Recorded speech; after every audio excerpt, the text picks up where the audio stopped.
The woman deliberately installed a camera in the bedroom. Sure enough, as soon as she left, someone immediately entered her bedroom. It turned out to be her husband and his lover. The woman sneered and hurried back home. Unexpectedly, her husband had locked the door from the inside. She had no choice but to call him. Upon answering the phone, the husband broke into a cold sweat. The woman couldn't help but laugh at their panicked expressions. The husband quickly told his mistress to hide somewhere. When the door opened, the woman saw her husband drenched in sweat. She deliberately questioned him. The husband hastily lied, claiming the air conditioner was broken. The woman pretended to inspect the AC, then rushed into the room. She knew the mistress was hiding under the bed but acted oblivious, letting her stay there for 2 full hours, before finally leaving the house. Later, she called her husband to take on his divorce case. It turned out the woman was a top divorce lawyer, but that very day, she discovered the person hiring her for the divorce was her own husband. Filled with rage, she listened as her husband belittled her, claiming she was worthless and demanding all her assets. Shocked by his shamelessness, she calmly returned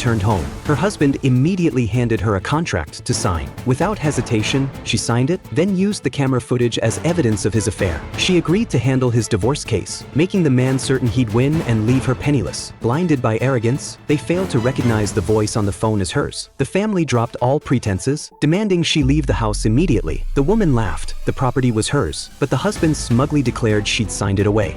She told him to check the contract again. He opened it and froze. The signature read, "Disagree."